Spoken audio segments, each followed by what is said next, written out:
ఈ సంవత్సరంలో మనం విశ్వాసమును బట్టి అనే మాటను ధ్యానిస్తూ ఉన్నాం.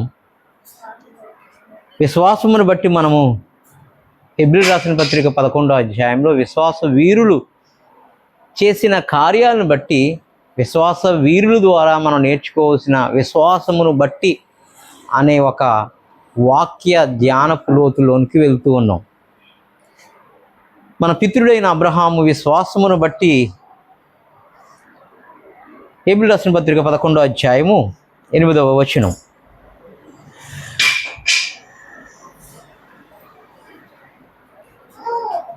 పిలువబడినప్పుడు అబ్రహాము పిలువబడినప్పుడు విశ్వాసమును బట్టి ఆ పిలుపునకు లోబడి తాను స్వాస్థ్యముగా పొందనైన ప్రదేశములకు బయలువెళ్ళాను, మరియు ఎక్కడికి వెళ్ళవలనో అది ఎరుగక బయలువెళ్ళాను. ఎక్కడికి వెళ్ళవలనో ఎరుగక బయలు వెళ్ళాను అంటున్నాడు. స్వాస్థ్యం ఒకటి ఉంది, కానీ మీరు ఆయన పిలిచినప్పుడు కానాను దేశమునకు నువ్వు వెళ్ళాలని చెప్పాడు. పౌలేమో ఎక్కడికి వెళ్ళాలో ఎరుగక బయలుదేరుతున్నాను అంటున్నాడు. మీరు 13వ అధ్యాయము, 14వ అధ్యాయం కానీ, 15వ అధ్యాయం కానీ, 16వ అధ్యాయం కానీ ఆదికాండం చదివితే కానాను దేశమును నీకు స్వాస్థ్యముగా నేను ఇవ్వబోతున్నాను అంటాడు. ఇక్కడ పౌలు గారేమో తాను స్వాస్థ్యముగా పొందబోతున్న దగ్గరికి వెళ్తున్నాడు, కానీ ఎక్కడికి వెళ్ళాలో తెలీదు అన్నాడు. తాను ఎరుగక బయలుదేరును అన్నాడు. అంటే కానాను దేశం తెలుసు, ఆ కానాను దేశంలో యెరూషలేము అనే స్వాస్థ్యము, ఆ యెరూషలేములో తన కుమారుడిని ఇచ్చే ఒక ప్లేస్ ఉంది. ఆ ప్లేస్ ఆయనకి ఇంకా తెలియదు అప్పటికి. హల్లెలూయా. ఆ పౌలు యొక్క ప్రత్యక్షతది అక్కడ మోరియా పర్వతంలో నేను నీకు చూపించబోవు అంటాడు. కొడుకు పుట్టిన తర్వాత 25 సంవత్సరాల తర్వాత ఆ స్వాస్థ్యము బయలుపరచబడుతుంది. హల్లెలూయా. కాబట్టి ఇక్కడ పౌలు దానికి ఎందుకు కాంట్రడిక్షన్ వస్తుంది? పౌలు ఎందుకు ఎరుగక బయలుదేరి అంటాడేంటి అని అనుకోవచ్చు మనం. నిజంగా స్వాస్థ్యం ఎక్కడుందో ఈయన తెలియదు. అది దావీదు పట్టుకునే వరకు కూడా ఆ యెరూషలేము మందిరం ఎక్కడ కట్టాలో వీళ్ళకి కూడా తెలియదు. హల్లెలూయా. కానీ దాన్ని అబ్రహాము బయలుదేరి వచ్చిన ఆ కానాను దేశంలో పైనుంచి కిందకి తిరుగుతున్నాడు. సమరయ నుంచి కిందున్న హెబ్రోన్ వరకు దిగుతూనే ఉన్నాడు. మధ్యలోనే ఉంది ఈ ప్రాంతం, యెరూషలేము మందిరం అనే స్వాస్థ్యం యొక్క భూమి. యాకోబుకు ఇదిగో నిన్ను ఇజ్రాయేల్గా మారుస్తానని చెప్పిన ఆ స్వాస్థ్య భూమి అక్కడే ఉంది. కానీ కుమారుడు పుట్టే వరకు ఆ స్వాస్థ్యం ఏంటో బయలుపరచబడి, అంటే ఈ స్వాస్థ్యం వస్తే కానీ ఆ స్వాస్థ్యం ఎక్కడో బయలుపరచబడలేదు. ఆ స్వాస్థ్యాన్ని మరలా అక్కడ బలివ్వడానికి వెళ్తే తప్ప దాని ప్రత్యక్షత అర్థం కాల. హల్లెలూయా. అది అపోస్తలుడైన పౌలు చెప్తున్నాడు అనమాట. స్వాస్థ్యము బయలుపరచబడింది, ఆ స్వాస్థ్యం ఇస్తానని చెప్తున్నాడు. అది కానాను దేశంలో ఉందని చెప్తున్నాడు, కానీ అది ఎక్కడుందో ఎరుగకయే బయలుదేరి వెళ్ళాను. కింద నుంచి పైకి బలిపీఠాలు కట్టుకుంటూ వస్తున్నాడంట. హల్లెలూయా. ఈ బలిపీఠాల దగ్గర నేను చాలా సార్లు చూశాను. మొదట సిక్కిము దగ్గరకు వచ్చాడంట, సిక్కిములో కట్టానన్నాడు. తర్వాత బేతేలుకును హాయికిని మధ్యలో కట్టానన్నాడు. తర్వాత దక్షిణం వైపు వెళ్ళాడంట. అప్పుడు ఈజిప్టు కరువు వచ్చింది, ఈజిప్ట్కి వెళ్ళాడు. దక్షిణ వైపున ఈజిప్ట్ ఉంటుంది అంటే చెప్తాను, దక్షిణ వైపు దిగుతున్నాడు ఎప్పుడు కూడా. నెక్స్ట్ మరలా కానానుకు వచ్చాడు. 12వ వచనంలో ఉంటుంది 13వ అధ్యాయం. 13వ అధ్యాయం 12వ వచనం చూడవచ్చు. ఆదికాండం మొదట సిక్కింకి వచ్చాడు, తర్వాత బేతేలుకు హాయికి మధ్యన కట్టాడు, తర్వాత దక్షిణానికి వెళ్ళాడు. దక్షిణంలో ఈజిప్ట్ నుంచి అన్ని పట్టుకుని మరలా కానానుకు వచ్చాడు.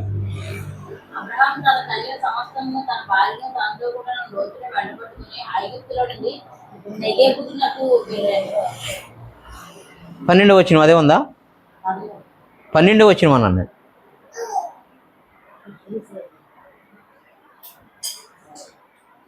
అబ్రహాము హారాను నుండి బయలుదేరినప్పుడు 75 ఏళ్ళు ఈడుగలవాడు. అబ్రహాము తన భార్య శారాయిని, తన సహోదరుని కుమారుడు లోతును, హారానులోను తానును వారిని ఆర్జించిన యావదాస్తిని వారు సంపాదించి సమస్తమైన తీసుకొని కానాను దేశంలోకి వెళ్ళడానికి బయలుదేరి కానాను దేశం వచ్చాడు. షెకెము నందు యొక్క స్థలము చాలు. ఆ దేశ సంచారం చేసి ఫస్ట్ కానాన్ దేశానికి వచ్చాడు అంతే. ఆ కానాన్ దేశంలో స్వాస్థ్యం ఎక్కడ ఉందో తెలీదు. దక్షిణానికి వెళ్ళిపోయి వస్తున్నాడు 14వ వచనంలో, ఆదికాండం 13వ అధ్యాయం 14వ వచనంలో. లోతు అబ్రహామును విడిచిపోయిన తర్వాత యెహోవా, ఇదిగో నీ కన్నులెత్తి నీవు ఉన్న చోట నుండి ఉత్తరపు తట్టు, దక్షిణపు తట్టు, తూర్పు తట్టు, పడమర తట్టును చూడుము. అప్పుడు చెప్తున్నాడు. అప్పటి వరకు దేవుడు నేను లోతు కుటుంబము అతన్ని విడిచి వెళ్ళిపోయే వరకు కూడా దాని యొక్క సరిహద్దుల యొక్క, నీకు ఇవ్వబోయే సరిహద్దుల యొక్క గుర్తులు చెప్పట్లే. లోతు అనేవాడు ఈ అబ్రహాముని విడిచి వెళ్ళిన తర్వాత స్వాస్థ్యం యొక్క తూర్పు ఎక్కడుందో, పడమర ఎక్కడుందో, ఉత్తరం ఎక్కడుందో, దక్షిణం ఎక్కడుందో మాట్లాడుతున్నాడు దేవుడు. హల్లెలూయా, హల్లెలూయా, హల్లెలూయా. మన జీవితంలో కూడా చాలా విడిచి వెళ్ళిపోయిన తర్వాతనే ఆ స్వాస్థ్యం యొక్క ఉత్తర దక్షిణ దిశలు కొరకు మాట్లాడతాడు. హల్లెలూయా. అది మనిషిల, వ్యవస్థల, పరిస్థితుల, స్థితిల, లేదా లోపడున్న పాపాల, శాపాల, ఏదైనా కావచ్చు.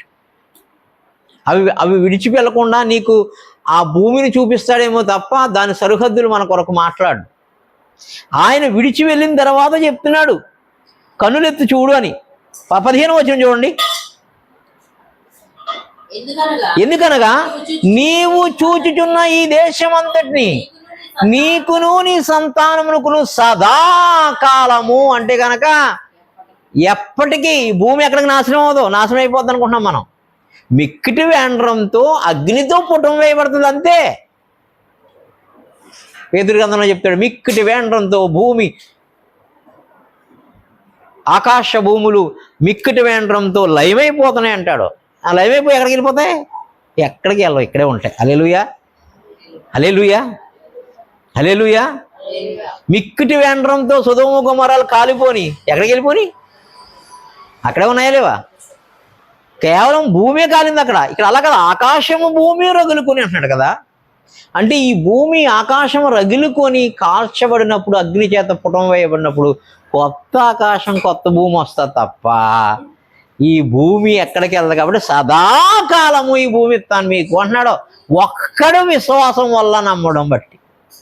మామూలుడు కాదు అబ్రహాము. 25 సంవత్సరాల ప్రయాణం అంతా విశ్వాసపు ఆత్మ, విశ్వాసము బలిపీఠం, విశ్వాసము ద్వారా నమ్మడం, విశ్వాసం ద్వారా అడుగు వేయడం, విశ్వాసం ద్వారా నడవడం, చూడవడం. హల్లెలూయా. అప్పుడు చెప్తున్నాడు అబ్రహాముకు దేవుడు. ఎప్పుడు లోతు వెళ్ళిపోయిన తర్వాత చెప్తున్నాడు ఈ విషయాన్ని. మన జీవితంలో వెళ్ళవలసినవి, తీయవలసినవి కొన్ని ఉన్నాయి. అవి వెళ్ళకుండా నీకు ఇవ్వబడిన సాక్ష్యము కొరకు దేవుడు హద్దులు తీయడం, మాట్లాడని నేను ఎరిగి ఉన్నాను కాబట్టి చెప్తున్నాను. హల్లెలూయా. లోతు అబ్రహామును విడిచిన తర్వాత ఇదిగో నీ కన్నులెత్తి చూడు అంటున్నాడు. అంతకుముందు వరకు ఏమైంది? లోతు అబ్రహాము విడిచి వెళ్ళిన తర్వాతనే పదాన్ని ఉపయోగించి కింద అన్నాడు. నీలోంచి దేవుడికి అయిష్టమైన ఏమో, లేకపోతే విరుద్ధమైన ఏమో అవి విడిచి వెళ్ళిన తర్వాత అప్పుడు నువ్వు కనులెత్తి చూడు, ఇప్పుడు నీకు చూపిస్తా నేను ఇచ్చే స్వాస్థ్యమని. దాని తూర్పు వైపున ఎక్కడ సరిహద్దు ఉందో, యెహోషువ గ్రంథంలో యెహోషువ వచ్చినప్పుడు పంచాలి కదా. ఇది మనిషే గోత్రానికి వెళ్ళాలా, లేదా ఇది యోసేపు గోత్రంలో ఏ కుమారుడికి వెళ్ళాలి, లేదా కనుక ఇది అర్ధ గోత్రానికి వెళ్ళాలా, ఏ గోత్రానికి వెళ్ళాలని పంచేటప్పుడు కూడా ఈ సరిహద్దులు ఇతను చూసిన లెక్కలను బట్టి వాళ్ళకి ఆ లెక్కలే వర్తిస్తాయి. హల్లెలూయా. రెండవది, రేపు 430 సంవత్సరాల తర్వాత బానిసత్వం ఉన్నప్పుడు కూడా దక్షిణ దిక్కుకి నువ్వు ఎలాగైతే వెళ్ళావో అలాగ వీళ్ళు కూడా వెళ్ళి ఆ దక్షిణ దిక్కుకి వెళ్ళిన నీవు విస్తారమైన ధనముతో, విస్తారమైన ఆస్తితో ఎలా తిరిగి వచ్చావో వాళ్ళను కూడా నేను మరలా అలా తిరిగి నువ్వు కానానికి వచ్చినప్పుడు కానానికి నేను ఎలా రప్పించానో వాళ్ళను కూడా కానానికి రప్పిస్తాను అని అక్కడ చెప్తూ ఉన్నాడు. హల్లెలూయా, హల్లెలూయా. అంటే అబ్రహాం ట్రావెలింగ్ అంతా వాళ్ళ పిల్లల యొక్క జీవితాల్లో నెరవేర్చబడుతుంది. అబ్రహాం అన్ని వందల వేల సంవత్సరాల అనగా ఇప్పుడు నేను, నా పిల్లలు, నాకు వచ్చే పిల్లలు కూడా ఆ ఆశీర్వాదాన్ని అనుభవిస్తామని అబ్రహాము ద్వారా అన్ని జనులు దీవించబడతారని రాయించబడాడు. హల్లెలూయా. అబ్రహాం అంత విశ్వాసంతో నమ్మి ఉన్నాడు. ప్రతి ఒక్కడు, ప్రతి వంశము, ప్రతి జాతి నీ మూలంగా దీవించబడుతుందంటే పలానా వంశంలో ఒకడు పుడతాడో అని ఆయనకి తెలుసు. పలానా జాతి ఉంటుంది, పలానా ప్రాంతంలో ఉంటుంది, పలానా వర్ణమై ఉంటుంది అని తెలుసు. పడహేస్తరం.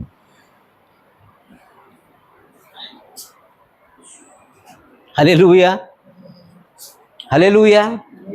కాబట్టి అబ్రహాం యొక్క వారసులం, విశ్వాస సంబంధులం. ఆ అబ్రహాంతో చెప్తున్నాడు, లోతు విడిచి వెళ్ళిన తర్వాత చెప్తున్నాడు, తర్వాత వచనంలో చెప్తున్నాడు, నీవు చూచున్న ఈ దేశమంతటిని నీకును నీ సంతానమునకును సదాకాలం ఇచ్చేదను, మరియు నీ సంతానము భూమి మీద నుండి ఇస్రాయేలు వలె విస్తరింపజేసేదను. ఎట్టనగా ఒకడు భూమి మీద నుండి రేణువు లెక్కింపగలిగిన ఎడల నీ సంతానము కూడా లెక్కింపవచ్చు. నువ్వు లేచి ఈ దేశం యొక్క 17వ వచనం చూడాలి. ఏంటి 13లో స్టార్ట్ చేశాడు, 17లో ముగింపుతున్నటువంటి, నీవు లేచి ఈ దేశము యొక్క పొడుగును, అక్కడేమో ఉత్తరం వైపు, దక్షిణం వైపు, తూర్పు వైపు, పడమర వైపు అన్నాడు. 17లో కన్క్లూజన్ ఇస్తున్నాడు. ఈ దేశము యొక్క పొడుగు ఎంత ఉందో లెక్కేయాలి నువ్వు, వెడల్పు ఎంత ఉందో లెక్కేయాలి నువ్వు, దానిలో సంచరించుము, అది నీకిచ్చేదనని అబ్రహాముతో చెప్పింది. దానిలో ఏం చేయాలంట? సంచరించాలి. 2017లోనూ 18 నాకు గుర్తులేదు. అరే బాబు, ఆ నది మొదలుకొని ఈ నది వరకు మనకి దేవుడు ఇవ్వబోతున్నాడని అక్కడ మొదలెట్టాం, ఇక్కడ కూడా మొదలెట్టి ఎండింగ్లో ముగించాం. కారణం ఏది? నాకు బేస్ అంటే ఇదే.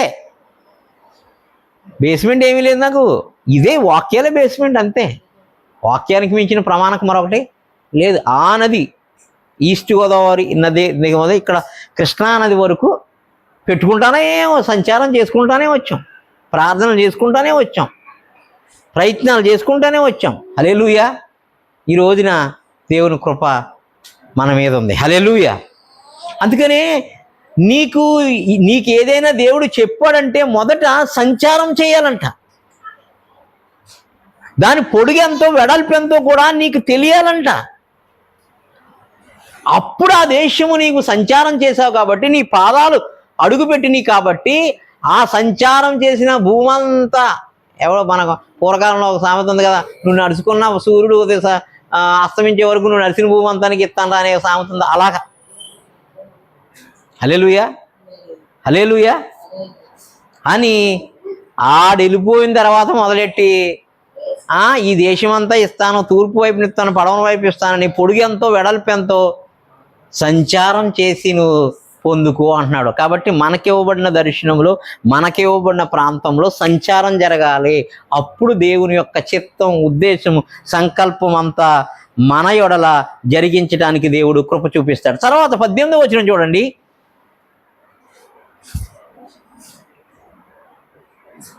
సంచారం చేస్తా దగ్గరికి వచ్చాడండి. అప్పుడు అబ్రహాము అప్పటి వరకు గుడారము యెరూషలేము దగ్గరికి రాలేదు. ఇప్పుడు వరకును చుట్టుపక్కల తిరుగుతూ ఉన్నాడు. గుర్తుపెట్టుకోవాలి. నేను షెకెము, బేతేలుకును, హాయికిని, దక్షిణం వైపుకును తిరుగుతూ ఉన్నాడు, ఐగుప్తు వైపుకును తిరుగుతూ ఉన్నాడు తప్ప యెరూషలేము దగ్గరికి రాలా. ఇప్పుడు తన గుడారము తీసేసంట ఎక్కడ వెళ్ళాడంట? హెబ్రోనుకి మమ్రే దగ్గరున్న సింధూర వృక్షంలో దిగి అక్కడ యెహోవాకు బలిపీఠము కట్టాను. దానికి యెరూషలేము మందిరానికి డిస్టెన్స్ 30 కిలోమీటర్ల దగ్గరగా అంతే. నేను రాత్రి చెక్ చేసి చూసాను. ఎప్పుడు దగ్గరికి వస్తున్నాడు. దగ్గరికి రావడం కాదు, గర్భఫలం అని ఆ స్వాస్యం వరకు గర్భాన్ని ఇచ్చేసే సమయం కూడా ఇంకా దగ్గర పడుతుంది. హల్లెలూయా. తర్వాత అప్పటి వరకు గుడారాన్ని తీసినట్టుగా లేదు, వేసిన చోటకే మరలా తిరిగి మొదట ఐగుప్తులోంచి తిరిగి వచ్చి కూడా మరలా హాయికి బేతేలుకు మధ్యలో ఉన్న గుడారం వేసిన దగ్గరికి, యెహోవా బలిపీఠం కట్టిన దగ్గరికి వచ్చి ఉన్నాడని రాయబడి ఉంది. కానీ ఇక్కడ అలా కాదు, ఆ గుడారమును తీసివేసి అని రాస్తున్నాడు. ఇక్కడ ఎక్కడికి వస్తున్నాడు? ఇప్పుడు హెబ్రోను దగ్గరికి వస్తున్నాడంట.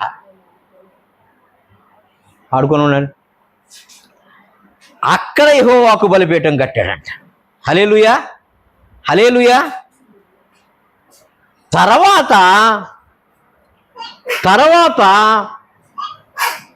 పొందనైన స్వాస్యం కోసం చెప్తున్నాను, గర్భం అనే స్వాస్యం కోసం చెప్తున్నాను. రెండిటికి మధ్యన అబ్రహాం యొక్క విశ్వాసం పరీక్షించబడుతూ ఉంటుందన్నమాట. ఆ స్వాస్యం బట్టే ఈ స్వాస్యం వస్తుంది. ఈ స్వాస్యము పొందాలంటే ఆ స్వాస్యం లేకుండా యాకోబు రాడు, 12 గోత్రాలు రావు. లింక్ చూడండి ఎలా ఉంటుందో దేవుని లింక్. 17వ అధ్యాయం 16వ వచనంలో చూడండి.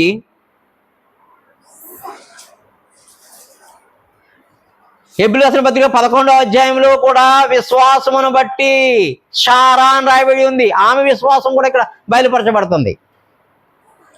17వ అధ్యాయం 16వ వచనంలో నేనామెను, ఎవరిని? సారాని. ముందేమో సారాయి పేరు, సారాయి తీసేశాడు. ఏంటిది? సారాయిని తీసేశాడు. సారాయి అంటే ఏంటి మామూలు మన ఊర్లోను? సారాయి తాగేయండి. ఆ సారాయి కాదు, ఈమె పేరు శారా అంట. హల్లెలూయా. నేను ఆమెను ఆశీర్వదించేదను,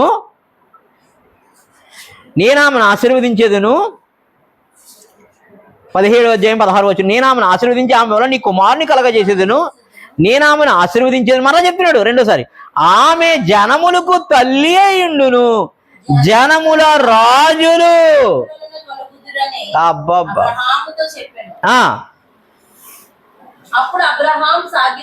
నవ్వి అది ఎందుకు 100 ఏండ్లు పట్టింది? ఆగలాగలాగా ఏయ్ పడేస్తాడమ్మా దయచేసి పిల్లోడిని. ఎందుకు 100 ఏండ్లు పట్టింది? అప్పుడు అబ్రహాము సాగిలిపడి నవ్వి, ఒక్క సారాయే నవ్వలేదు, సారాయే నవ్వలే, ఇతను కూడా నవ్వారు. అబ్రహాముకి శారాకి ఏజ్ గ్యాప్ ఎంత చెప్పండి ఎవరన్నా? మనం చదివితే కదా బైబిల్ అంటారా? 10 సంవత్సరాలు నిసికి నాకున్నట్టు. 10 years. ఆమె 19, ఈయన 100. హల్లెలూయా. అప్పుడు అబ్రహాము సాగిలిపడి నవ్వి 100 ఏండ్ల వానికి సంతానము కలుగున, 90 ఏండ్ల శారా అని మనసులో అనుకోలేను. 90 ఏండ్ల శారా కనున అని మనసులో. ఆగండి, ఇక్కడ 10 సంవత్సరాల గ్యాపే ఉంది. ఇక్కడ 100 సంవత్సరాలు ఎందుకు పట్టింది? కరెక్ట్గా 100 సంవత్సరాల వయసు వచ్చినప్పుడు ఆదాము గారికి అవ్వకి పిల్లలు పుట్టారు. హల్లెలూయా. ఎన్ని సంవత్సరాలు? గిరిమి చెప్పాలి, వాడిని ఆడుకుని అమ్మా, నేను డిస్టర్బ్ అవుతున్నాను. దయచేసి నన్ను డిస్టర్బ్ చేయకండి ప్లీజ్.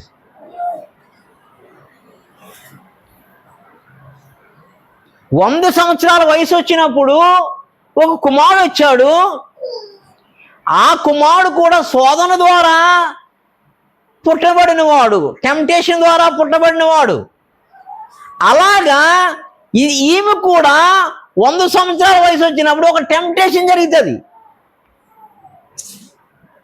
హల్లెలూయా. ఎవరికి? శారాకే.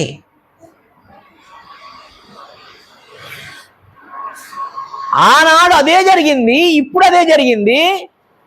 అందుకనే 25 సంవత్సరాలని చెప్పుకొస్తున్నాడు, ఇస్తానని.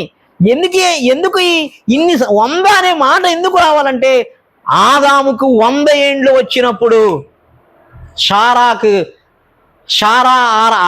ఆదాము శోధించబడ్డారు సాతాను చేత పండు తినడానికి. టెంప్టేషన్ జరిగింది అక్కడ.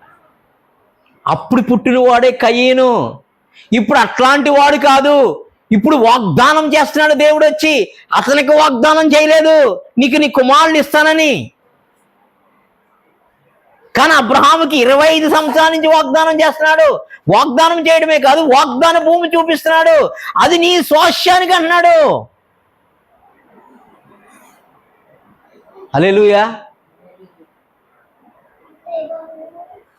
అప్పటికి ఐగుప్తు నుంచి వచ్చినటువంటి హాగరు ద్వారా పిల్లలు పుట్టేశాడు. ఇస్మాయిల్ వచ్చాడు.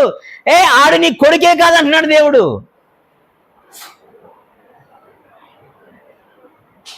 ఇక్కడ కూడా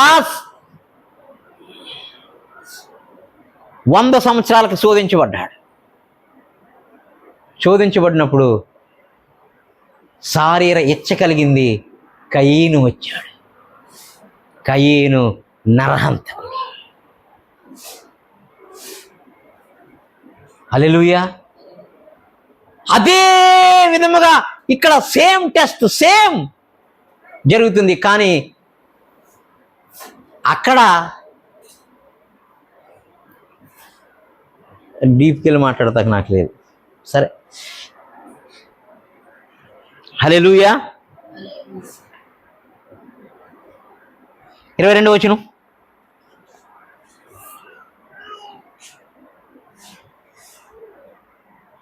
దేవుడు అబ్రహాముతో మాట్లాడుతూ సాధించిన తర్వాత అతని యొద్ద నుండి పరమునకు వెళ్ళాడు. ఎలా ఉంటా చూడండి అట్లా మాట్లాడి చాలాసేపు ఆయన పరలోకం వెళ్తూ ఉంటే నేను చూస్తూ ఉంటాడంట. మనకి ఏదో కళ ద్వారా, స్వప్నం ద్వారానో, స్వరం ద్వారానో, లేదా చెవి దగ్గరికి వచ్చి గుసగుసలాడతామో నాకున్న ఎక్స్పీరియన్స్, లేదా అప్పుడప్పుడు పరలోకం తీసుకెళ్ళడము, అప్పుడప్పుడు ఆత్మలో పట్టుకుని హెజ్కేల్ని ఏలియాని పట్టుకుని తీసుకెళ్ళినట్టుగా తీసుకెళ్ళడము, ఆ దింపటము ఎక్కడో చోట అవి చూసామో. కానీ ఇక్కడ అలా కాదు. ఆయన ముఖాముఖి వచ్చి ఈయనతో మాట్లాడుతూ ఉంటాడు. సరే అబ్రహాం నేను వెళ్తున్నానని ఆయన వెళ్తూ ఉంటాడు పరమునకు. రైటర్ రాతున్నాడు ఇక్కడ మోషే. హల్లెలూయా. అదే 17వ అధ్యాయం 16వ వచనంకి రండి.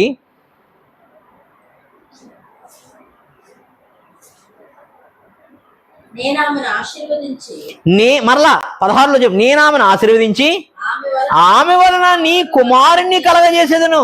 నేను ఆమెను ఆశీర్వదించేదను. జనముల రాజులు ఆమె వలన కలుగునని అబ్రహాముతో చెప్పాను. కాదు 18వ అధ్యాయం రండి. ఇప్పుడు 18వ అధ్యాయం మొదటి వచనం. 18వ అధ్యాయం మొదటి వచనం అని. మరియు మమ్రే దగ్గరనున్న సింధూర వనములో అబ్రహాము. అది 17వ అధ్యాయంలో మాట్లాడుతున్నాను నేను. 17వ అధ్యాయంలో మాట్లాడుతున్నాను నేను. 100 సంవత్సరాల కోసము అక్కడ చెప్తున్నాడు. ఆ 100 సంవత్సరాల వయసు వచ్చినప్పుడు ఏం జరిగింది అనేది 18లో చూడండి. మరలానే 18వ అధ్యాయం మొదటి వచనం. మరియు మమ్రే దగ్గర ఉన్న సింధూర వనంలో అబ్రహాము ఎండవేళ గుడారము ద్వారం ముందు కూర్చుని ఉన్న యెహోవా అతనికి ముగ్గురుగా వచ్చాడంట. తండ్రి, కుమార, పరిశుద్ధాత్మగా. అవదొద్దు 10వ వచనానికి రండి, ఎందుకంటే సరిపోదు సమయం. అందుకాయన మీదిటికి ఈ కాలమున ఆగాల ఈ ముందుటకు, మీదటి కంటే next year. Hello, next year ఈ కాలం. మీదటి కంటే ఏంటి? వచ్చే సంవత్సరం అండి అంటాం కదా. ఈ కాలమున కరెక్ట్గా ఇదే సంవత్సరానికి నీ యొద్దకు నిశ్చయముగా మరలా వస్తానంటున్నాడు. అప్పుడు ఏమవుతుందంట? నీ భార్య అయిన శారాకు ఒక కుమారుడు కలుగునని. అంటే 1 ఇయర్ నేను వచ్చాను కదా, ఇప్పుడు నెక్స్ట్ ఇయర్ మళ్ళా నేను వస్తాను, వచ్చేటప్పటికి నీకు కొడుకు పుడతాడు అన్నాడు. శారా ఆయన వెనక నుండి గుడారము వద్ద వినుచుండెను. అబ్రహాము సారాయును బహుకాలము గడిచిన వృద్ధులై ఉండిరి. శ్రీధర్మము సారాకు నిలిచిపోయెను గనుక. అక్కడేమో ఆదాము అవ్వలకి స్త్రీధర్మం అనేది తెలియదు. ఆ ధర్మం ఈ పండు తినటం వల్ల మొదలైందంట. హల్లెలూయా. అందుకని లోపలికి వెళ్ళి మాట్లాడడానికి ఇది నాకు సమయం కాదని చెప్పి అక్కడ మొదలైంది, ఇక్కడ ఆగిపోయింది. సేమ్ 100 ఇయర్స్, సేమ్ 100 ఇయర్స్కి అక్కడ స్టార్ట్ అయింది. ఇక్కడ సేమ్ 100 ఇయర్స్కి మీదటికి వచ్చే సంవత్సరానికి ఇదే కాలానికి నీ కుమారుడు వస్తాడు. కానీ ఆగిపోయింది అలా. అక్కడ పండు తినటం వల్ల ఇచ్చ కలిగింది, ఇద్దరు ఏక శరీరం అయ్యారు. కయీను అనే నరహంతకుడు, అబద్ధికుడు పుట్టాడు. హల్లెలూయా. ఇక్కడ వాగ్దానము మగ శిశువు పుడతాడు, పుట్టిన వాడికి ఈ స్వాస్థ్యం ఇస్తానంటున్నాడు. ఆ స్వాస్థ్యం మరలా ఈయన పుట్టి పెద్దవాడైన తర్వాత మరలా సిలువెత్తుకుని వెళ్ళాలి అక్కడికి. అప్పుడు దాన్ని నరకనప్పుడు చెప్తాడు, ఈ స్వాస్థ్యం ఇక నీదవుతుంది ఈ రక్తం ద్వారా. హల్లెలూయా. హల్లెలూయా. హల్లెలూయా. అబ్రహాముతో దేవుడు చెప్పాడు, అది నెక్స్ట్ బల్లారాధనకు మాడదాంలే. చదవండి తల్లి, 12వ వచనం త్వరగా. స్త్రీధర్మము నాకు నిలిచిపోయేను గనుక శారా నేను బలము ఉడిగిన దానినైన తర్వాత నాకు సుఖము కలుగునా. నా యజమానుడు కూడా వృద్ధుడై ఉన్నాడు కదా అని తనలో నవ్వుకొనెను. 13వ వచనం. అంతటా యెహోవా అబ్రహాముతో, వృద్ధురాలైన నేను నిశ్చయముగా ప్రసవించేదనా అని సారా నవ్వనేలా. ఎక్కడుంది ఎందుకమి అంటున్నాడు. యెహోవాకు అసాధ్యమైనది ఏదైనా ఉన్నదా, అది విషయం. అక్కడ మొట్టమొదట ఆ గర్భం తెరవబడడం వల్ల సాతానుగాడు ప్రేరేపించి ఆ పండు తింటే నరహంతకుడు పుట్టుకొచ్చాడు. ఇక్కడ దేవుడు గర్భం మూసి తన శక్తి ద్వారా గర్భాన్ని తెరిచినప్పుడు ఇస్సాకు అనే యేసు పుట్టబోతున్నాడు. అందుకని గర్భఫలము బహుమానం, దేవుడిచ్చు బహుమానం, దేవుడిచ్చు స్వాస్యం.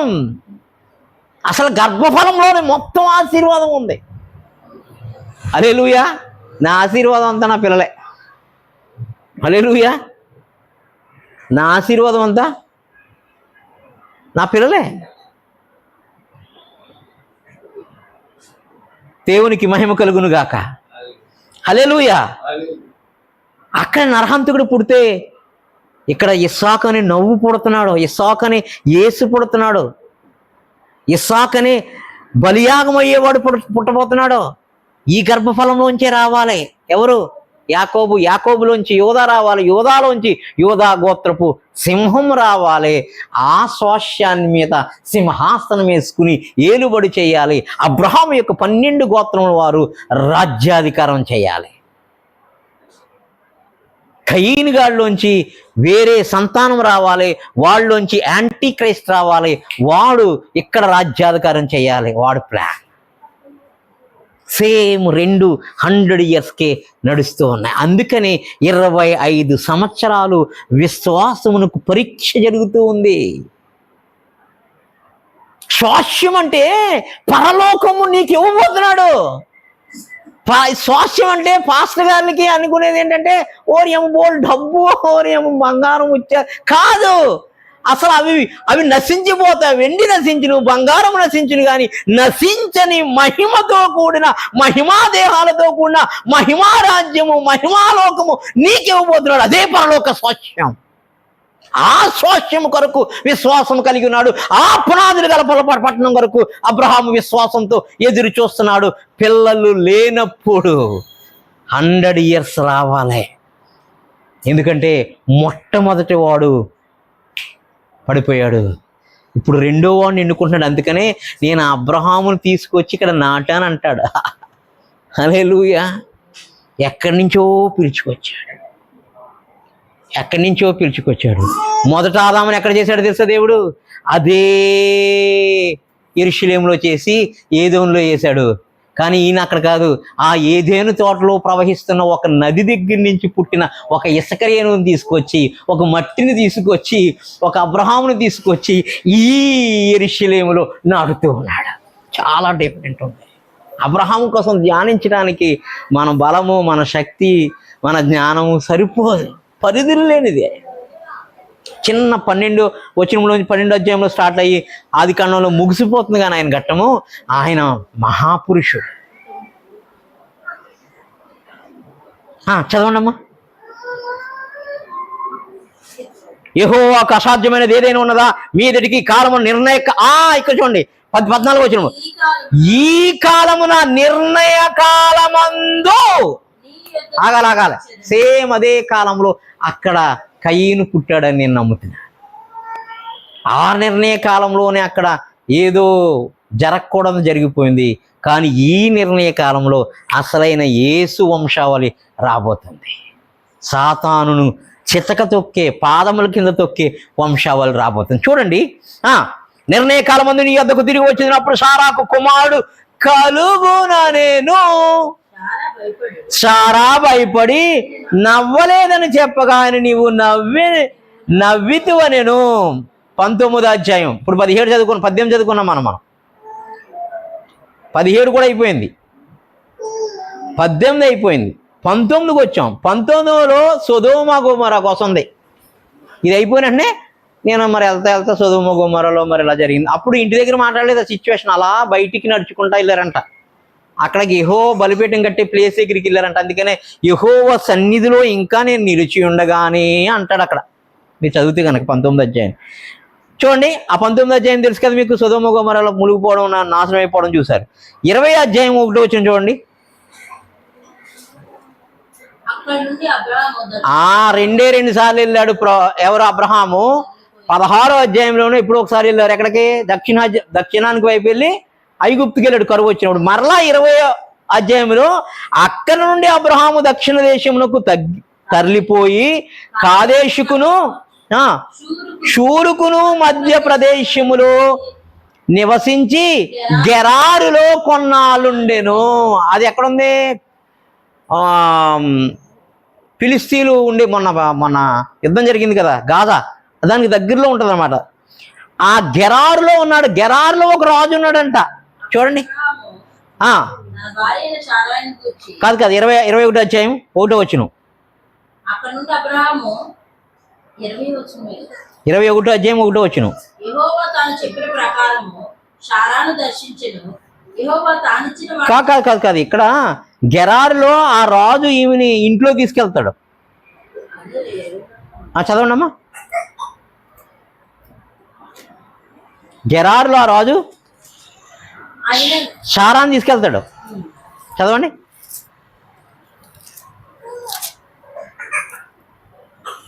మాకేం తెలుసుంటారా? చదువమ్మా, చదువు. అబ్రహాము తన భార్య అయిన శారాను గురించి ఈమె నా చెల్లెలని చెప్పాడు గనుక గెరారు రాజైన అబీమెలెకు అనేవాడు సారాన్ని తీసుకెళ్ళిపోయాడు. ఎందుకంటే అప్పుడు కానీ పిల్లలు లేరు. వాళ్ళ పలుగత్తులు కానీ, వాళ్ళ ఉంపుడు గత్తులు కానీ, లేకపోతే వాళ్ళ రాణిలు కానీ ఎవరికి పిల్లలు లేరు. ఈమె ద్వారా పిల్లలు కానీ, ఈమెకి ఎన్ని సంవత్సరాలు? 90. ఈమె ద్వారా పిల్లలు కన్నాడు అన్నాడు. కానీ 18వ అధ్యాయంలో మనకి ఏముంది? 19వ అధ్యాయంలోను గర్భము ఊడిపోయాను, స్త్రీ ధర్మము నిలిచిపోయిన అన్నాడు. హల్లెలూయా. అంటే సేము ఎలాగైతే గనక అవ్వ కుయుక్తు చేత, ఆదాము కుయుక్తు చేత అవ్వను మోసపురిచిందో, అలాగే ఎవరున్నారు ఇప్పుడు? ఆదామున్నాడా? లేడు. ఆదాము లేకున్నప్పుడు ఎట్లాగైతే కనుక కుయుక్తి చేత మోసపరిచిందో, ఉన్నాడా? ఏదేం తోటలో లేదంటలేదు. అలా ఇక్కడ అబీమెలెకు అనేవాడు సేము ఈమెను మోసం చేసి ఈమె ద్వారా పిల్లలు కనాలని పట్టుకెళ్ళిపోయాడు. హల్లెలూయా. అప్పటికి గర్భము ఊడిపోయింది, స్త్రీధర్మము ఆగిపోయింది. నాకు పిల్లలు ఎలా పుడతారంటే యెహోవాకు అసాధ్యమైంది ఏమన్నా అన్నాడు. మరలా నెక్స్ట్ ఇయర్కి పుడతా అన్నాడు. పుడతానని చెప్పినవాడు మరి కాచి కాపాడాలి కదా. ఎందుకు పరీక్షిస్తున్నాడు? అదే అక్కడ పరీక్ష, ఇక్కడ పరీక్ష, కంపారిజన్ 100 yearsకి జరుగుతున్న పరీక్ష.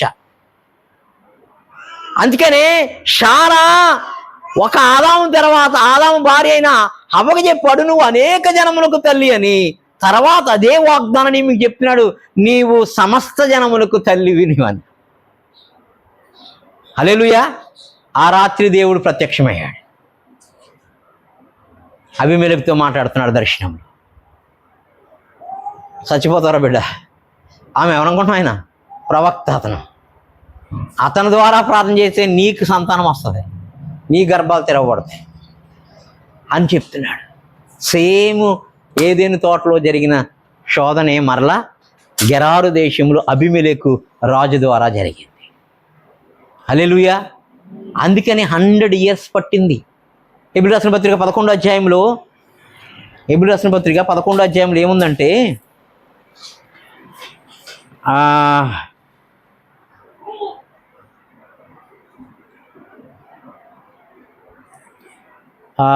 షారా కోసం ఉంటా చూడండి,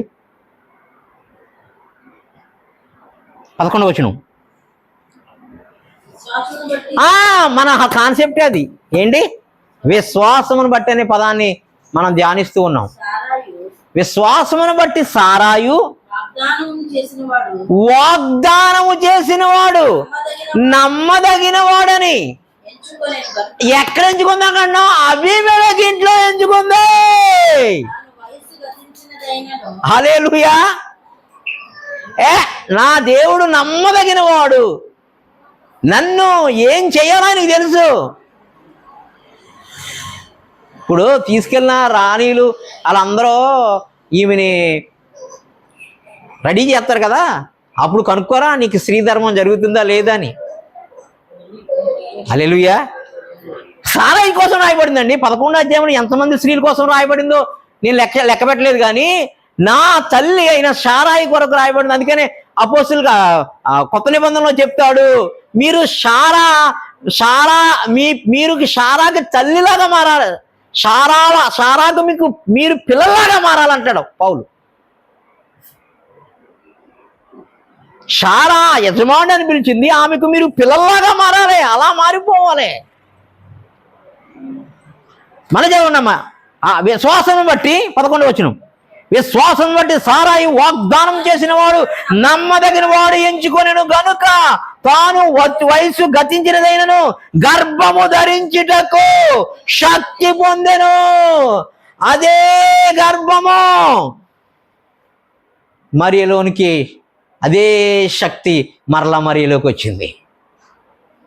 ఇక్కడ పురుషుడే అక్కర్లేదు. ఆ మొదటి వాడికి టెంప్టేషన్కి స్త్రీధర్మం లేనే లేదు, మొదలైంది. ఇక్కడ స్త్రీధర్మం ఆగిపోతే శక్తి ద్వారా స్త్రీధర్మం మొదలైంది. ఇక్కడ స్త్రీధర్మం ఉన్నది కానీ పురుషుడే లేదు, కానీ అదే శక్తి మరలా మరియ గర్భాన్ని కమ్ముకుంది. ఏ మరియ గర్భాన్ని అయితే ఏ శక్తి కమ్ముకుందో అదే శక్తి ఇస్సాకుకి జన్మకి వారసుని ఇవ్వడానికి వచ్చింది. కాబట్టి పౌలు అంటాడు వాగ్దాన పుత్రుడు, వాగ్దాన సంబంధి అయిన వాడు అంటాడు పౌలు. వాగ్దాన సంబంధమైనది యెరూషలేము, శరీర సంబంధమైంది సీనాయి పర్వతము అంటాడు. అంటే వాళ్ళందరూ శరీర సంబంధులు, ఇది వాగ్దానం. అంటే ఇస్మాయిల్ పుట్టినట్టుగా కలిస్తే శారీరకం ద్వారా పుట్టినోడు కాదు, ఇది వాగ్దానం ద్వారా, శక్తి ద్వారా. అందుకే అన్నాడు శక్తి అన్నాడు, గర్భము ధరించుటకు శక్తి అన్నాడు. ఇక్కడ ఏ శక్తి అంటే అది పరిశుద్ధాత్మ శక్తి. హల్లెలూయా, హల్లెలూయా. ఆ కృపను నేను చూసి ఉన్నాను. హల్లెలూయా, హల్లెలూయా, హల్లెలూయా. చదవండి అమ్మ మరొకసారి, నేను ఎదురుకి వెళ్తా.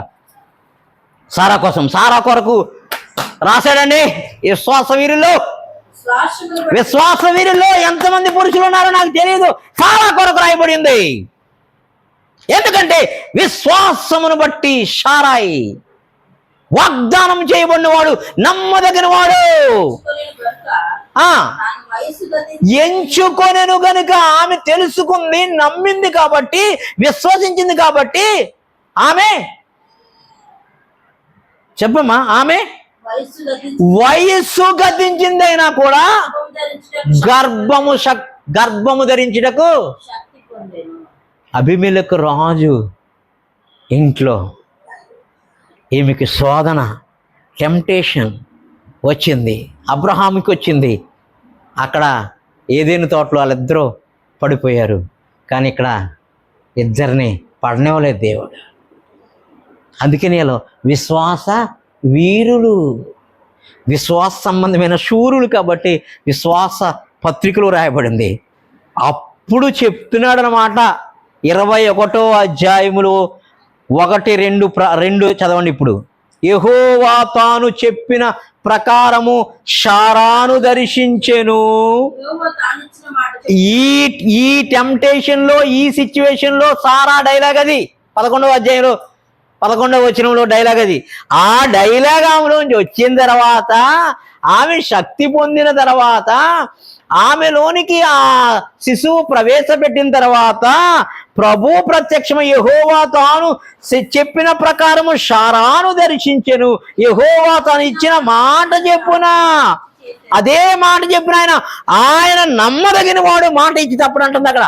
ఆ మాట చెప్పిన సారాను గూర్చి చేశాను. ఏం చేశాడు? మరీకి ఏం చేశాడు? అదే చేశాడు. హల్లెలూయా, హల్లెలూయా. ఎట్లనగా దేవుడు అబ్రహాముతో చెప్పిన నిర్ణయకాలములో, అండర్లైన్, నిర్ణయకాలం అండర్లైన్, శారా గర్భవతి అతని ముసలితనమందు అతనికి కుమారుని కనెను. అప్పుడు అబ్రహాము తనకు పుట్టినవాడు, తనకు సారా కనిన వాడైన తన కుమారునికి ఇస్సాకును పేరు పెట్టెను. అప్పుడు సారా దేవుడు నాకు నవ్వు కలగజేసెను. వినువారెల్లా నా విషయమై నవ్వుదిరే. నేను ఏంట్రా బాబు 97కి ముసలిదానికి గర్భం వచ్చింది నవ్వుతారా బాబా అనుకున్నదండి. ఈమె అనుకుని 7వ వచనంలో మరియు శారా పిల్లలకు ఎవరు అబ్రహాముతో చెప్పును? చూడండి, సొంత గర్భంలో ఉన్న శిశువు పుట్టిన తర్వాత తల్లి రొమ్మునున్న పాలు ఆ శారాలోంచి వచ్చిన ఆ ఇస్సాకుని నవ్వు తాగుతూ ఉన్నాడంట. హల్లెలూయా. ఇది ఇది ఇది ఎలా చెప్పాలి ప్రజలకు కానీ, నా అబ్రహాముకి కానీ? వాళ్ళందరూ చెప్తే నవ్వరా? స్తన్యం ఇచ్చినని ఎవరు అబ్రహాముతో చెప్పెను? నేను అతని ముసలితనమందు కుమారుని గంటిని గదా అనేను. హల్లెలూయా. ఈ శ్వాసాన్ని పట్టుకెళ్ళి ఇవ్వాలి. ఇప్పుడు ఎక్కడంటే ఆయన చూపించిన మోరియా పర్వతాల్లో ఒక పర్వతము, గోల్గోతా పర్వతం మీద ఆ శ్వాసానికి బలిపీఠం కట్టి కత్తెత్తి నరకాలి.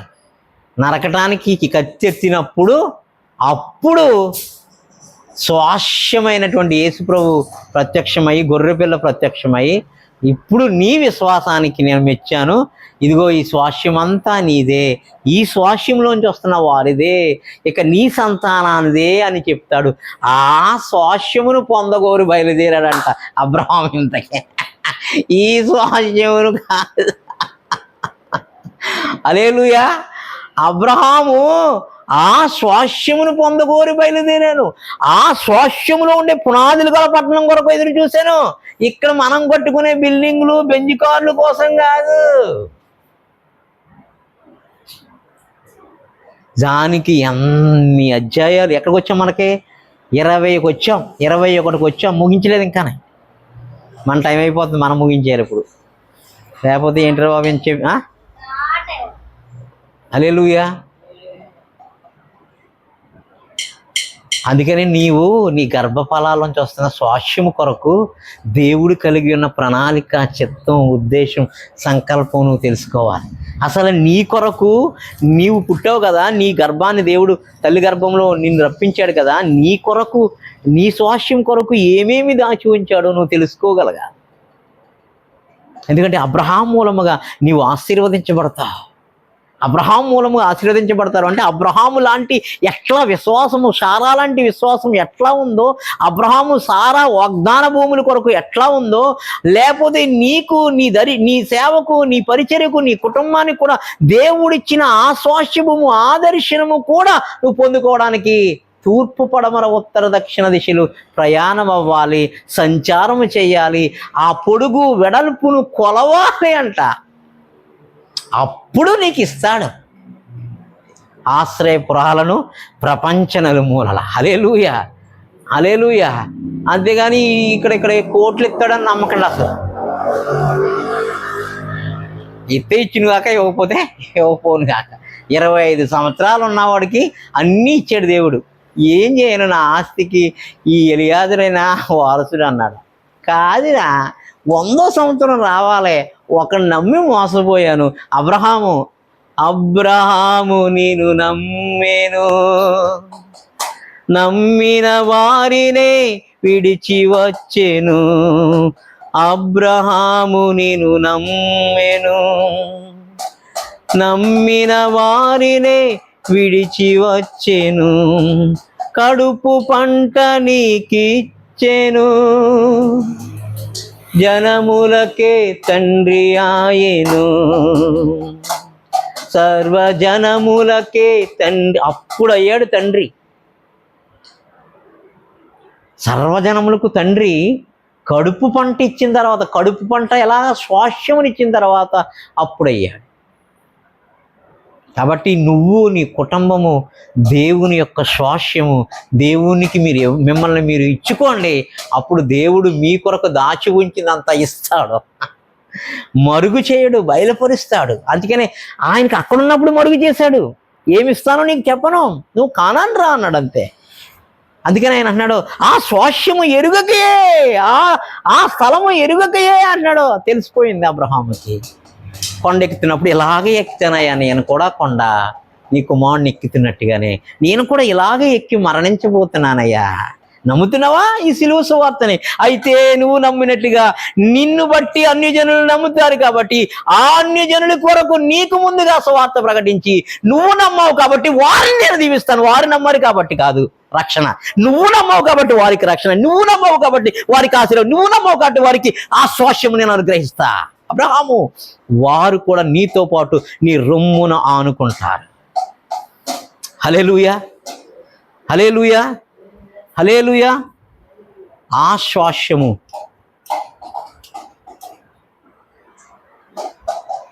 నీకు ఇవ్వబోతున్నాను అని చెప్తున్నాడు. మనకు కూడా స్వాస్యం ఇస్తాడు. మన శ్వాస ఆగిపోకముందు వరకు మనము తూర్పు పడమర ఉత్తర దక్షిణాలకి సంచారము చేస్తూ పొడవ ఎత్తు లోతు కొలవాలి. అప్పుడు నీకు వాగ్దానం చేసిన వాగ్దాన భూములన్నీ నువ్వు స్వతంత్రించుకుంటావు. అబ్రహాముకి అసలైన వారసుడిగా నువ్వు మారిపోతావు. అట్లాంటి విశ్వాసము ఆత్మ నీకు నాకు చూస్తున్న మనకు అందరికీ పరిశుద్ధాత్మ దేవుడు అనుగ్రహించునుగాక. ఆమేన్.